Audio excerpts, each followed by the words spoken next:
김대성 목사의 한국 교회사 이야기, 소망을 나누는 사람들.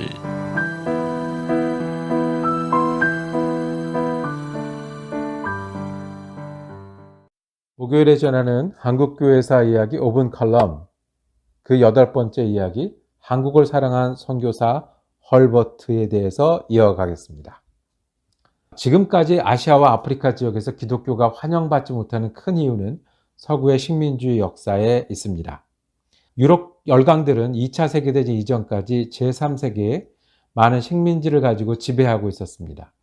서양의 선교사들은 식민주의자들의 종교를 전하는 것처럼 보였을 것입니다.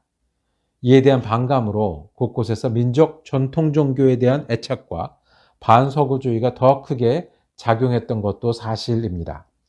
그러나 유독 한국에서만큼은 기독교가 제국주의자들의 종교가 아니었습니다. 오히려 일본 제국주의에 대항하기 위한 친구가 되어주는 애국적 종교로 다가왔습니다.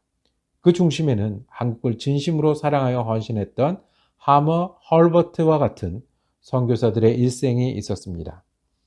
19세기 말 고종은 조선의 미래를 위해서 서양식 교육기관이 필요하다고 여겼습니다. 최초의 근대 공립학교인 유경공원을 세우고 미국 정부에 교사를 파견해 줄 것을 요청했습니다. 미국 내무부 교육국은 다트머스 대학을 졸업하고 뉴욕의 유니언 신학교에 재학 중이던 헐버트를 유경공원의 첫 교사로 파견하게 되었습니다. 그때가 1886년이었습니다. 헐버트는 역사, 영어, 그리고 자연과학, 지리, 수학 등 현대식 서양 학문을 가르쳤습니다. 교재를 순우리말로 번역해서 다른 교육기관에 보급하기도 하였습니다. 그러나 유경공원의 교육이 축소됨에 따라 헐버트는 5년 만에 미국으로 다시 돌아가야 했습니다.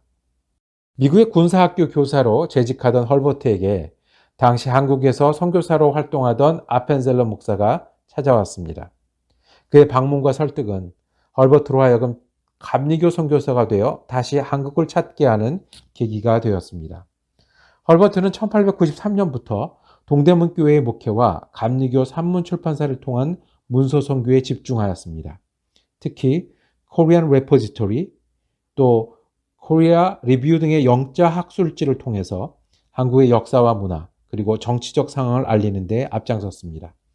그의 계속된 저술은 한국사, 대한제국 멸망사 등의 방대한 영문 역사책으로 출판되었습니다. 한 나라의 종교는 정치에 무관심할 수 없다는 것이 헐버트의 신념이었습니다. 그래서 한국인을 돕는 일은 물론 국가의 어려움에 함께 적극적으로 대응했습니다.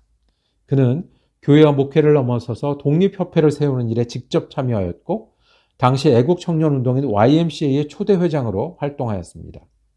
을사늑약이 체결될 즈음에 고종은 미국에 도움을 요청하는 친서를 전하기 위해 사신을 파견했는데 바로 헐버트를 워싱턴으로 보냈던 것이었습니다. 그러나 미국 정부는 이미 일본과 가스라 테프트 밀약을 맺은 터라서 헐버트는 아무 일도 할 수 없는 형편이었습니다. 1906년에 다시 한국으로 돌아온 헐버트는 파리에서 열리는 만국평화회의가 일본의 한국 강탈을 세계에 알리고 열강의 보호를 요청하는 좋은 기회가 될 수 있다고 고종과 YMCA 회원을 설득하였습니다. 고종은 이준을 비롯한 밀사들을 파견하였고 헐버트는 이들보다 앞서 도착해서 준비하고 협력하였습니다. 이 사건 이후에 미국과 일본 정부에 의해 헐버트는 다시 한국으로 돌아올 수 없게 되었습니다. 일제강점기가 끝난 후에 노령의 헐버트는 대한민국 이승만 대통령의 초대로 1948년 다시 한국을 찾았습니다. 고대하던 한국 방문 8일 만에 그가 그토록 사랑했던 한국 땅에서 천국의 부름을 받았습니다. 나는 웨스트민스터보다 한국 땅에 묻히기를 원한다는 그의 유언에 따라 한국에 자리하게 된 것이었습니다.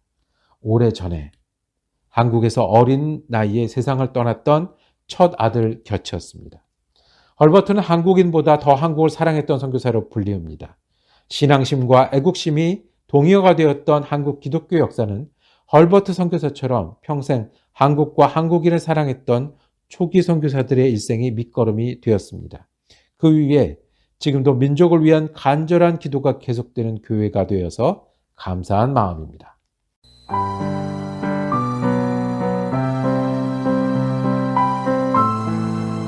지금까지 사랑 커뮤니티 교회를 담임하시고 매코믹 신학교 겸임 교수인 김대성 목사님의 한국 교회사 이야기, 소망을 나누는 사람들이었습니다.